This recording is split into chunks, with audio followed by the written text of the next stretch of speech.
রাখি বলল রামুকে, আমাদের সংসারে তো অনেক অভাব চলছে, এরকম করলে আমরা অনেক অসুবিধায় পড়ে যাব, ছেলেটার পড়াশোনাও বন্ধ হয়ে যাবে। আরে কি করব বলো, আগের মতো আর নদীতে মাছ পাওয়া যাচ্ছে না, ব্যবসা ভালো চলছে না। দেখি ঠাকুর যদি মুখ তুলে চান তাহলে আমাদের ভালো সময় আবার আসবে। জানি না হঠাৎ করে নদীতে কেন আর মাছই পাওয়া যাচ্ছে না। রামুর ছেলে বসে বসে বাবা মায়ের কথাগুলো শুনছিল আর মনে মনে ভাবছে, আমাকে নিয়ে অনেক চিন্তায় আছে মা বাবা। হে ঠাকুর, তুমি সব কিছু ঠিক করে দাও, সে প্রার্থনা করছিল। তারপরে চলল রামু রাতের অন্ধকারে মাছ ধরতে। ভোর রাতে সে বের হলো নদীতে মাছ ধরার উদ্দেশ্যে। আকাশ থেকে প্রবল বৃষ্টি নেমে এলো নদীতে, আর মেঘের কি গর্জন! তার ভিতরে রামু আরও নদীর গভীর জলের দিকে মাছ ধরার জন্য নৌকা নিয়ে আগিয়ে চলল। পরে রামু বৃষ্টি থেমে যাওয়ার পরে নদী থেকে কিছু মাছ ধরে নেয়। মাছ ধরা হয়ে গেলে সে নৌকা নিয়ে বাজারের দিকে রওনা দেয়। রামু তার সমস্ত মাছ নিয়ে এসে বাজারে দোকান দিয়ে মাছ বিক্রির জন্য বলতে লাগলো, মাছ মাছ নিয়ে যান, মাছ, তাজা তাজা মাছ বলে বাজারে চিল্লাতে লাগলো। আর কিছুক্ষণের ভিতরে ওর দোকানে লোকজনের ভিড় হতে লাগে মাছ কেনার জন্য। প্রায় মাছ ভালোই বেচা কেনা হচ্ছিল। এই মাছালা কি মাছ আছে এগুলো? আর কত টাকা কিলো দিচ্ছ? মাছগুলো কি টাটকা আছে না খারাপ হয়ে গেছে? দেখি তো।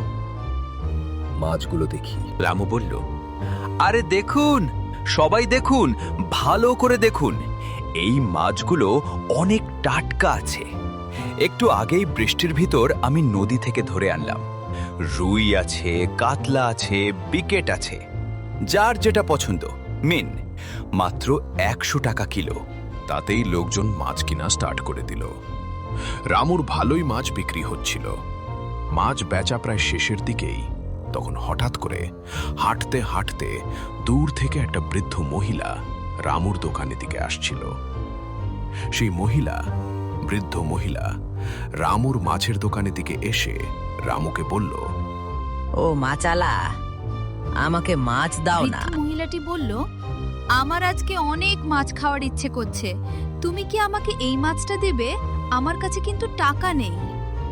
রামু বলল যে আপনার কাছে টাকা নেই, তাহলে কি করা যায়? আপনি তো বয়স্ক মহিলা, নিন, আপনাকে আমি এই মাছটা ফ্রিতেই দিচ্ছি। আর আবারও বাড়ি যাওয়ার সময় হয়ে গেছে, আজকে মোটামুটি ভালোই বেচা কেনা করেছি। কোন ব্যাপার না, আপনি খাবেন আর আমাকে আশীর্বাদ করবেন, রামু বলল। বৃদ্ধ মহিলাটি রামুকে বলল, মাজালা, তুমি অনেক ভালো মানুষ, মনের মানুষ।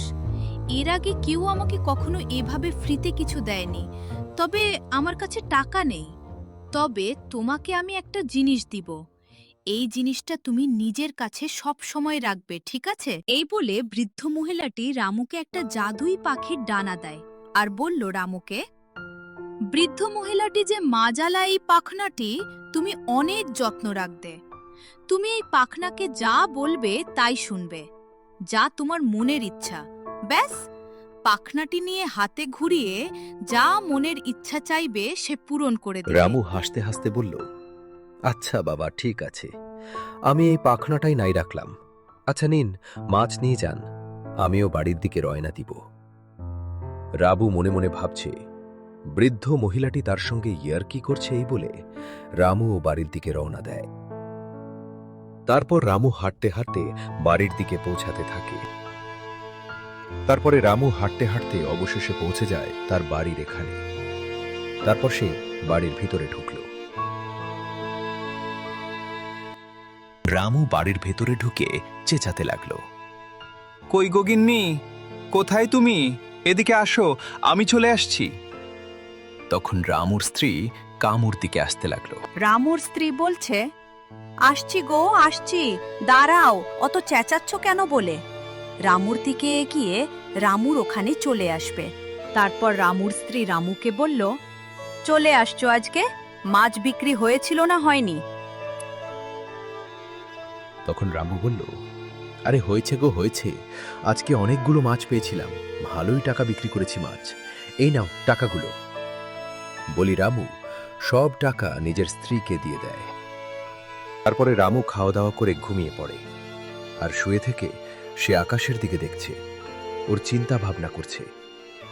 আমাকে যে একটা বৃদ্ধ মহিলা পাখির সোনালী রঙের ডানা দিয়েছিল আর বলেছিল যে আমি নাকি যা চাইব তাই পাব, তো সত্য না মিথ্যা দেখি তো পরীক্ষা করে। সেই ডানা ডাকে, আমি বলি কিছু, সে ওটা কি আনতে পারছে না, পাচ্ছে না। দেখতে কি আছে আমার, এই বলে রামু পাখির ডালাটাকে তখন বার করল। তারপর সে উঠে দাঁড়ালে ও আর সোনালী রঙের তাকাটা কি জোরে জোরে হাঁপে ঘুরিয়ে বলল যে, সোনালী রঙের পাখনা, আমাকে একটা এখানে ঘর তৈরি করে দাও। সঙ্গে সঙ্গেই একদম চমৎকার হয়ে গেল, ওখানে একটা বাড়ি তৈরি হয়ে গেল। দেখে রামু পুরোই চমকিত, অবাক হয়ে গেল। তারপর রামু বলল যে তার মানে বৃদ্ধ মহিলাটি সত্যি বলছিল, এটা কোনো সাধারণ পাখির ডানা নয়। দেখি তো, আবার কিছু বলি তো সে আনতে পারে নাকি। এই বলে আবার সে পাখির ডানাটাকে আর দেশ দিল। আমাকে কিছু সবজি আনা আর ফল এনে দাও। ফল আর সবজিও হঠাৎ কোথায় থেকে রামুর সামনে চলে আসে। তারপর রামু এরকম করে বড় লোক হয়ে যায়, তার যা ইচ্ছা তা চাইত, আর সেটাই পেয়ে যা, আর তাকে বাজে কেউ করতে হতো না। তো এটা থেকে আমরা কি শিখলাম?